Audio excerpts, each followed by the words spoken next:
Hey everyone, I am here today with Phat Chim, and he runs the 518, which is a newsletter in Albany. Stoked to have you here, Phat. How's it going?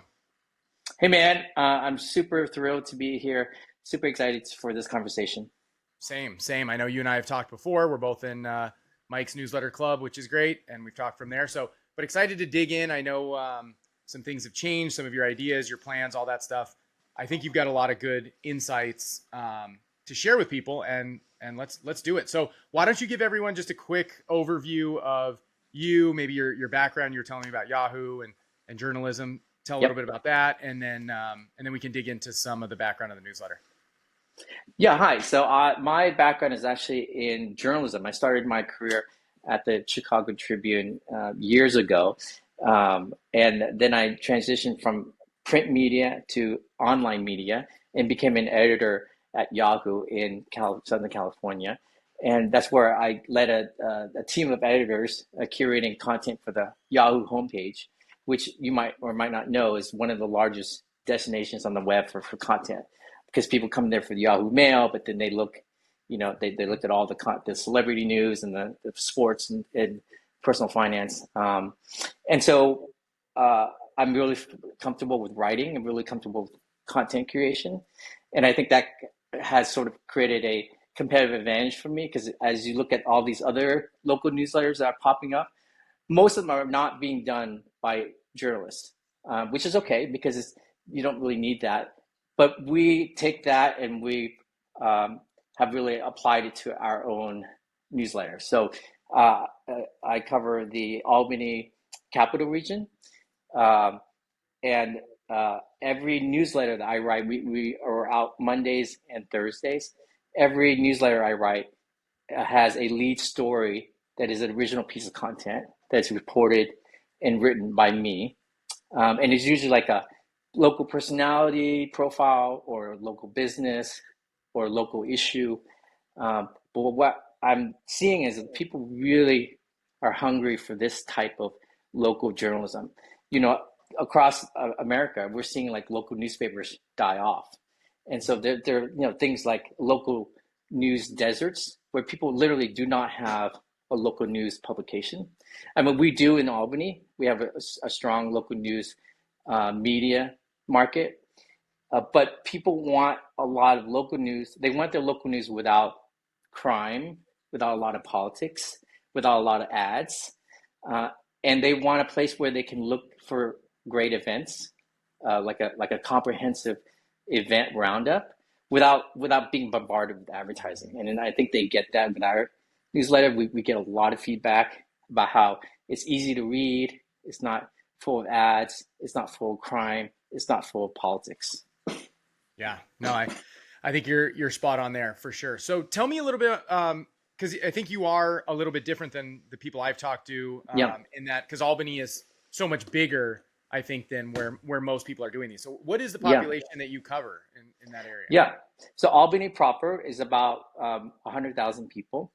But then when you talk about the capital region, there's some big towns like you might know, like Saratoga Springs, Schenectady, Troy, and some other smaller places like Latham. I think it's actually a really, really good size for a local newsletter because it's not super. It's not as big as Los Angeles, where I came from. It's not as big as like Portland or like New York City, of course, Mm, or Atlanta, Boston. Uh, but it's sizable enough that yeah, you do get tons of service businesses here, tons of real estate agents. You have tons of events happening all over the city, and it's big enough. It's actually because it's geographically pretty wide. It's about an hour end to end from one point to the other. Is that people don't necessarily know what's happening in other parts of the capital region. And so having a newsletter that collates and collects and curates the best events every week, I think is super valuable. yeah, totally. Yeah, I looked it up. It says it's 1.1 million for the metro area, right? Yes, So yeah, so that's a pretty legit good size, yeah, and that's definitely a great thing for you. So okay, So tell me a little bit more. Let's start with this angle that you're taking. Like, what makes you a little bit different? Because you already mentioned it. Let's talk about this in a little more detail. So you have a journalism background. Again, to your point, most of us, including me, do not have a journalism background. And again, I think that's totally okay, as you said, because most of us are really, I think of us as more as curators. Right. But because you have a journalism background, plus you're in a bigger area that probably can justify it, you basically are doing what everybody else is doing, what we're doing, curating, but then you're adding a layer on top that has some journalism. So you're not Yes. a full journalism thing, and you're also not full curation. It's kind of a mix, which sounds really interesting. So tell me your Yeah. thoughts on that, how you're doing that. Well, one of my thoughts on that is that it creates a moat, right? We know that local newsletters are going to become they're already sort of exploding, right, across the country. And so I'm for sure, I know there's going to be somebody coming up with a local newsletter for Albany, but they're not going to have the journalism that we have. They're not going to have the design chops that we have. They're not going to have the brand that we have. We think a lot about design. We think a lot about brand, creating a local brand that people respond to. Um, and I think that journalism piece really does going to help us stand out. It's going to help us stand out against other competitors that are going to come in for sure. Um, I also am just really super, as a journalist, I'm super curious about my own sort of area. And so I think there's tons of great stories to be told. There's no shortage of stories to tell here. There's great sort of restaurants. There's local issues. Like we've had we have a big stadium project that like a multi-million dollar, $500 million soccer stadium project that's being proposed for the downtown area. That's like a big thing that people are talking about. Albany kind of suffers from this sort of they call it small Albany, which is the nickname for Albany, because people find it, it's kind of sleepy, it's kind of boring, the nightlife's not so great, and we're sort of like we sort of act like local boosters. Our motto is if you think that Albany is boring, then you're not paying attention, and so we're going to help you pay attention to the great events that are happening, the restaurants, the personalities, and so. I don't think I could create a newsletter, and I wouldn't want to create a newsletter if I didn't have this sort of writing in it, because to me it's just it's part of like what makes the area so great. It's like all these little stories that I get to tell. Yeah. No, I think that's really cool. And to your point, everybody needs to be thinking about what your mode is, right? And it doesn't Yeah, have to be journalism, but that like deep, real journalism, but that is a good one, right? That is a really good one because and it's hard to do. yeah, well, It's like that's always the moat, right? Is yeah, what's hard. if you don't have the talent or you don't have the writing ability, then you're gonna need to hire it for it, and that's expensive. And so so I call it a competitive advantage because I have it, and so I don't need to hire for it. Totally. I think that's 100% true. Well, that's a really cool concept. I think people should think about this. Again, I don't even think it has to be, I probably said this before too. It's more about you are just taking a different angle to the custom content piece, Yes, right? Where the other one, the more common one, can be, social media content, going out and making videos and things, right? Like that's something that AI can't do, a lazy entrepreneur absolutely. in another states can't do. So creating real content in your community in whatever form is a moat, right? And Yes. so I love yours because it's more hyper specific to you personally, and harder to replicate. Where it's not that difficult if you put the time in to just go out and film some content in your town and whatever, which is Yeah. still great to do, but it's easier. Absolutely. And we do see local newsletter uh, companies sort of jumping on this journalism thing, like, for example, 6 a.m. City, right? It's very Mhm. journalism based. You also have, I don't know if you know about the Lookout Yeah, newsletters, is like, that the Canada one? yeah, the Yeah, I've heard of that. Vancouver and Yep, Ontario Lookouts. But they are. Yes, they're even more journalistic than I am because their newsletters are fully reported. Like every piece of it, they probably have two or three people on staff to write, which we don't have. they also have Um, a paid. They're also paid, exactly, right? Yeah, yeah, which exactly, is a yeah, whole other enchilada. exactly. But because they're succeeding, we know that they are meeting a need for local journalism that their readers are not getting. And so definitely this is something that can, as other people look at thinking about creating their newsletters, this could be a source for this could be a source for both content and also a competitive difference. Yeah, yeah, totally. I think it's a great concept, and I think you're also probably in a cool place for it too. Like, it's the state capital, and it's one of the biggest, Yes. states, and so I think there's an added layer of probably value there, I would think. Yes, totally. Yeah, yeah. Well, that's awesome. Okay, let's talk about. I want to talk about design because Yeah. do you mind if I share people your design? No, please do. Okay, so I'm going to pull it up because I've gotten your newsletter and I do think it's one of the best design ones, along with Mike. And Oh, thanks. yeah, I mean, for sure it is. Yeah, pull it up. And I can tell you a little backstory about the design. Yeah.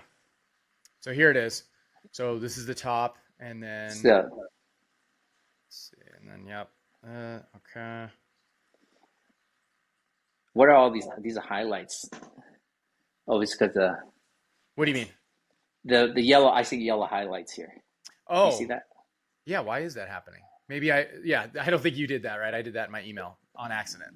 It's highlighting all the word "the." That's weird. Okay. Ignore that. That's not his design. No worries.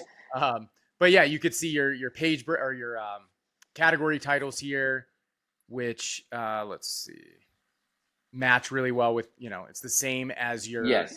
your Yes. logo, which is the same thing that I do.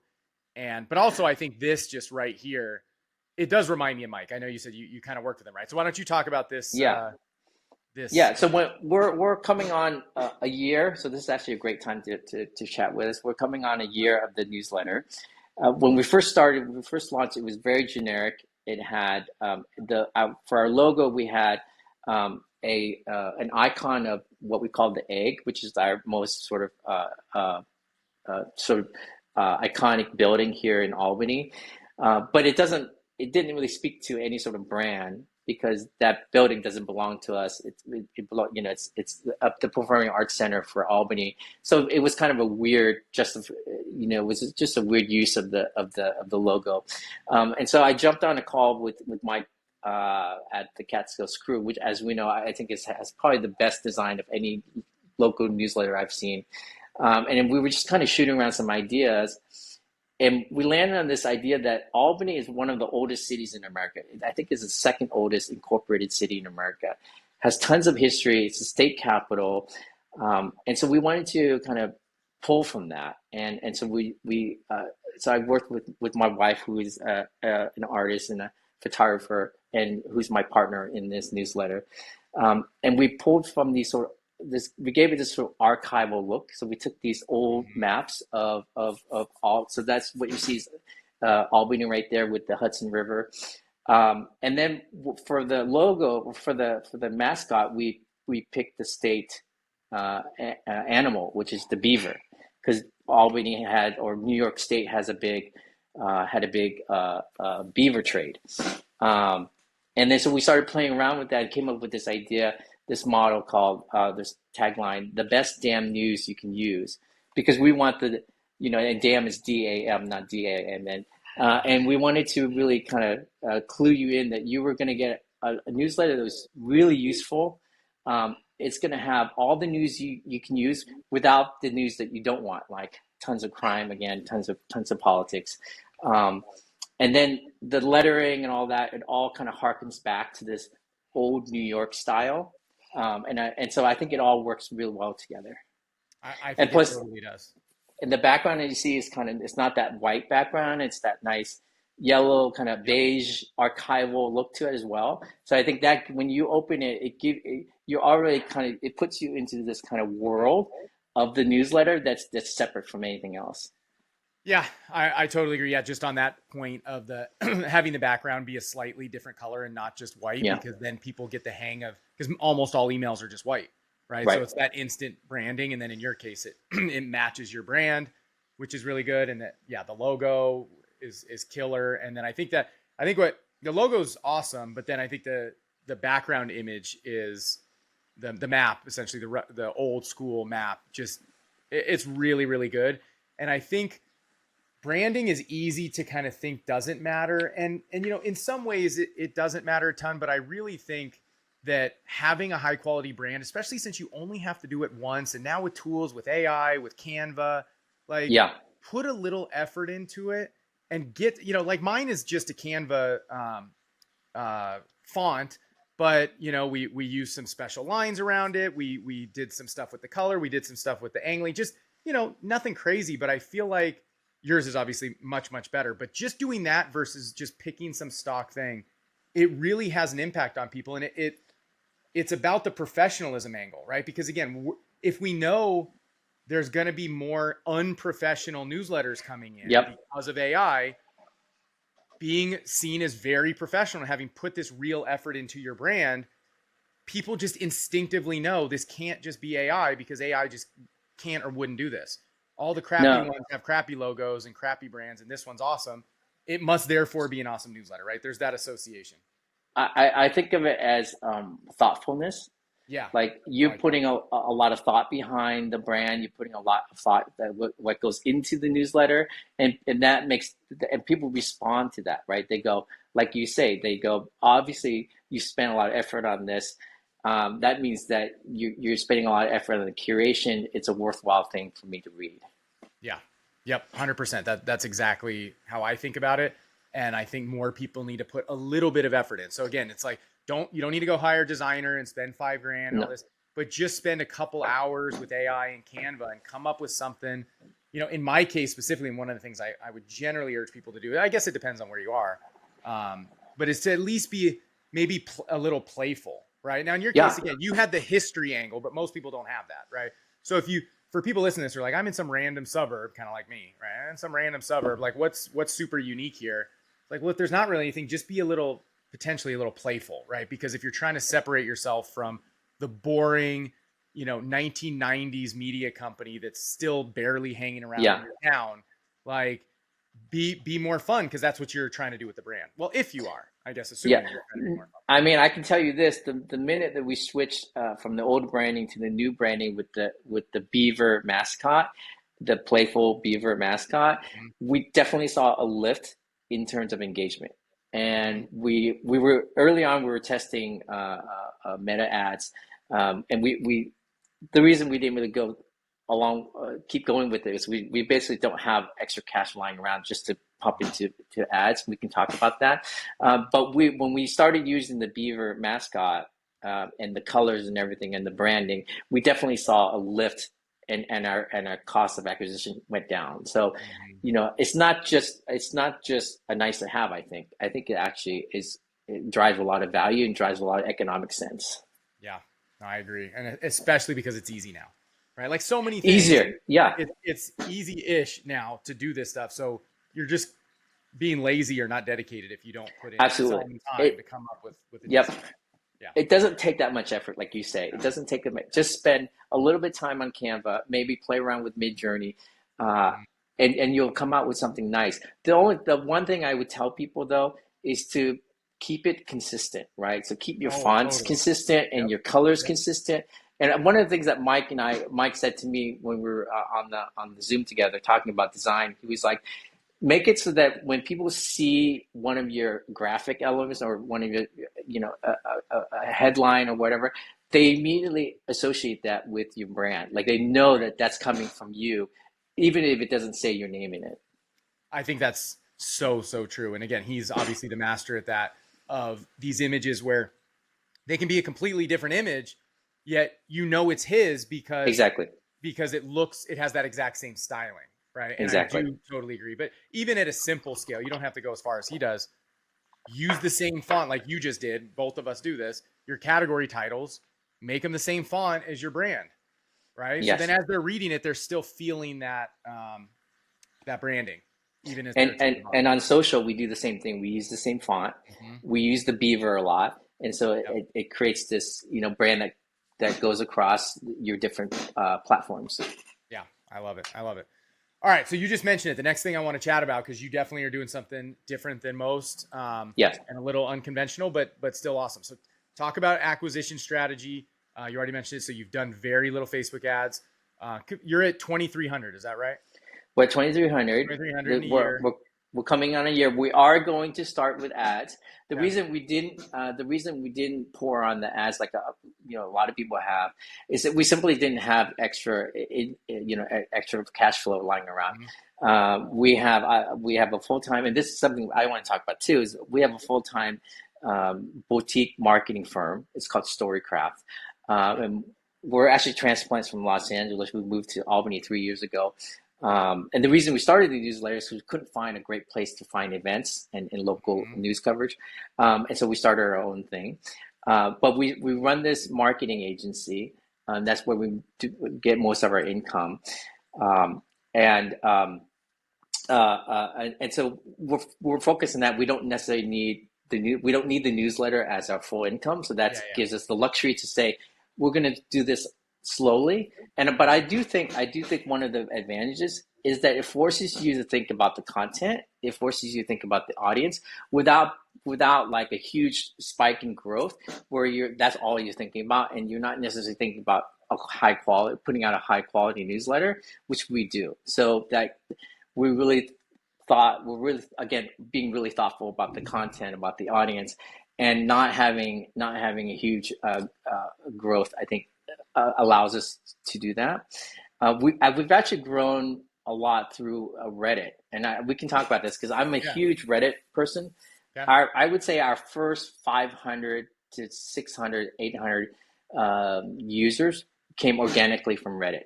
Okay. And the Albany subreddit is about 64,000 people, so it's actually really healthy. It's one of the larger subreddits, and so I just simply went on there. First of all, just introduced myself, being very authentic and saying, "Hey guys, we're new to the area. We started up this newsletter.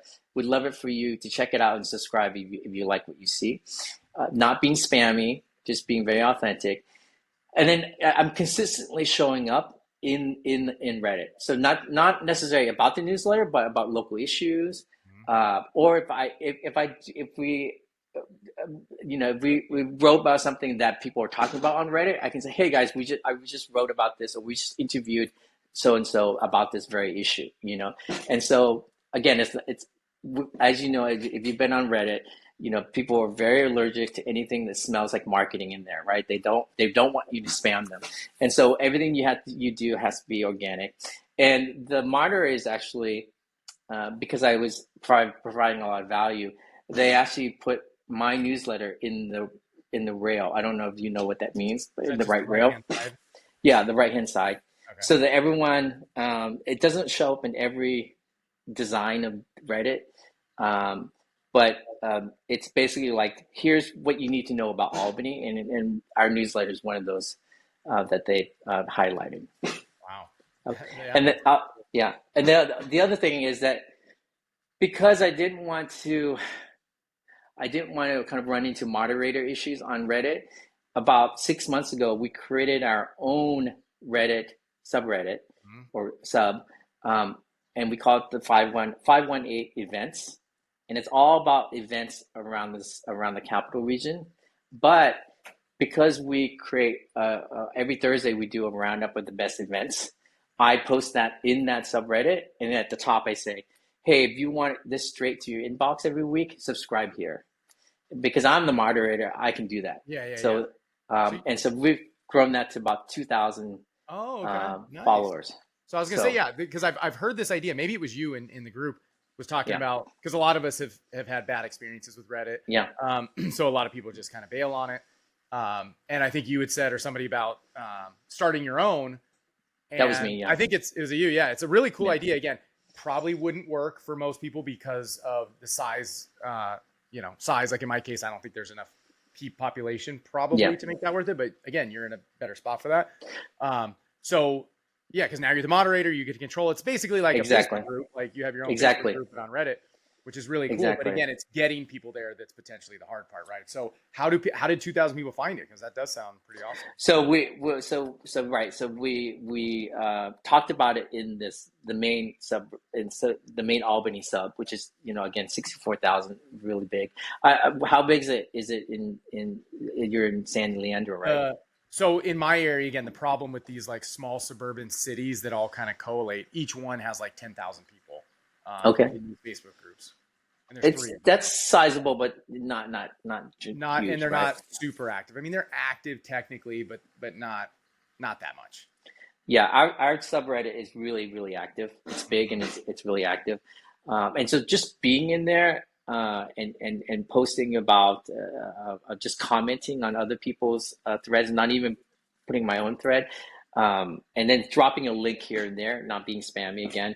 I think has been real. Every time I know this because every time I post on Reddit, I get subscribers. Yeah, I mean that's really cool. Again, I think so.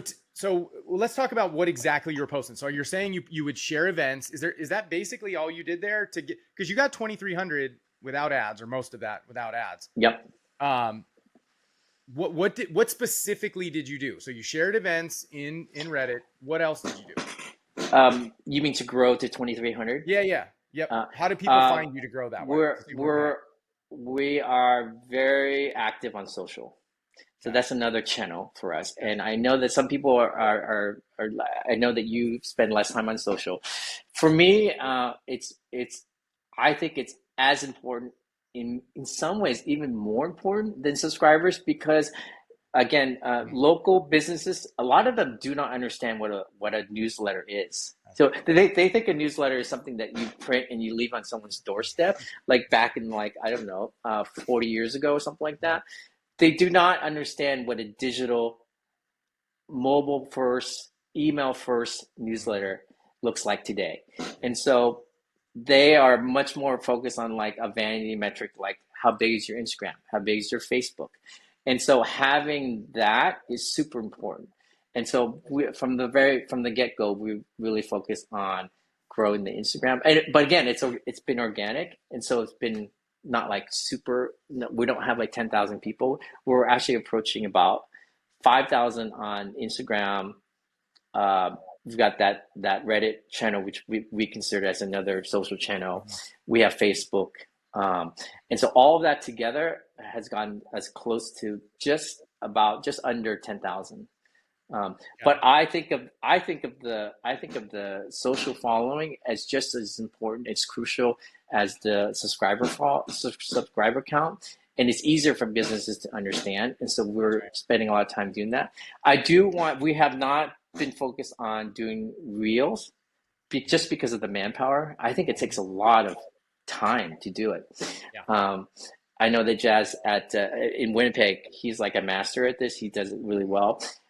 That's what we aspire to. We want to create that kind of content because it gets tons of engagement. It's really useful, and we know that people want to consume video content. That's how people consume content these days. So we're going to work up to that.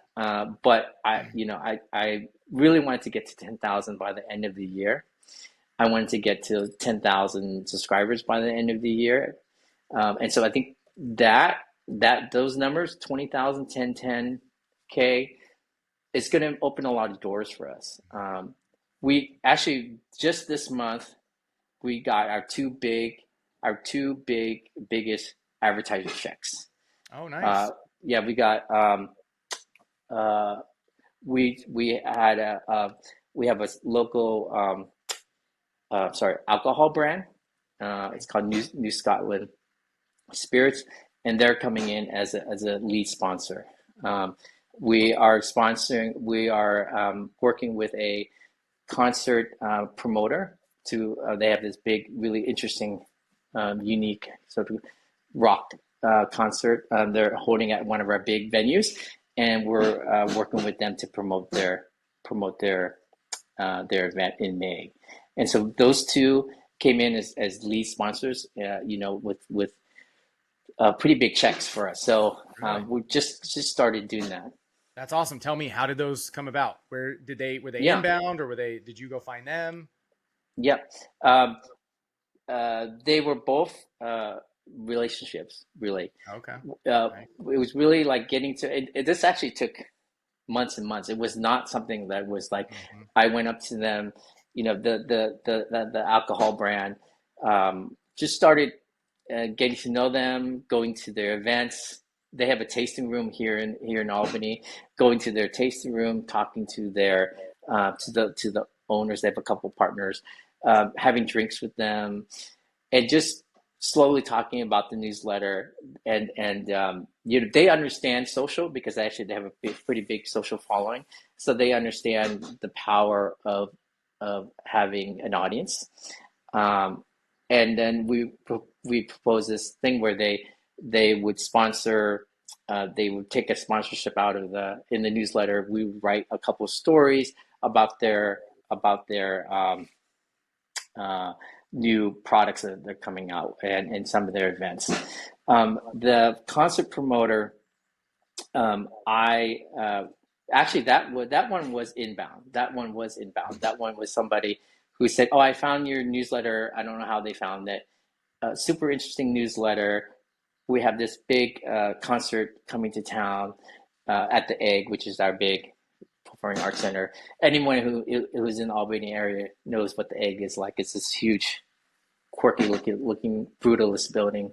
Anyway, they said we want to take some ads out, and I said we can do that, but I'd much rather work with you to, number one, write about this, sort of go behind the scenes and write about how this concert came to be. So the idea for the concert is that it's not just a rock show, but they're taking 16 of the most iconic rock songs throughout history, like the Beatles and U2 and Bruce Springsteen, and they're gonna talk about how these songs came to be and do a little storytelling around the songs, and then they're gonna have a band perform the song. So it's a kind of a unique event. Anyway, I said this event is super cool. I'd much rather kind of do an editorial collaboration with you and talk to your band, talk to your researchers, and then kind of go behind the scenes of how you created this event, and then also run a couple ads. And run some ticket giveaways. So it became a bigger thing than just running a couple ads. And I think that's where local newsletter operators kind of have to be a little bit creative about how they work with potential advertisers. So it's not just like, oh, I'll run a couple ads, but more like, how do we kind of leverage the audience? How do we do sort of an editorial / advertising collaboration that suddenly makes it, takes it from like a couple $100s to like $4,000, $4,000 to $5,000 sponsorship. Yeah, I love that. And I also think, especially since this is a fun business or a fun concept, a unique concert, whatever, you're able to, you could just give them ads, right? But like even for the business, you're writing about it in a way that makes it entertaining, I assume is what your plan is. And that is better for your audience. Now your audience gets to read kind of an oddly unique and entertaining thing happening in their town in detail, as opposed to just like, oh, here's an ad. So basically both parties win, which is awesome. That's what you're trying to get. It's a win-win. I do think that in this sort of new world, you have to be careful about, because someone's throwing money at you, you do have to be careful about like not taking everything and saying, so in this case, it's win-win because I think the concept is really cool and I think the audience is going to really like it. But if it was a kind of a crappy, event that's like poorly done, but you're kind of, because you're getting money to write about it, suddenly it's like you have the potential to kind of erode that trust with the audience because you're pushing something that might not be so great. That's right. Yeah. So this only works if it makes sense. Like if it's a dentist coming to you and it's like, let me try to write some fun dentist stuff. I mean, you might be able to pull it off. It's really creative. Maybe they have a really unique backstory. There's probably ways to do it, but generally, you got to be careful. Like you said, you can't just take anybody who comes along. If they wanted you to write about root canals every week, that's not going to work. That's right. Right. Yeah. So that's really cool, man. Good for you. Good for you doing that. So,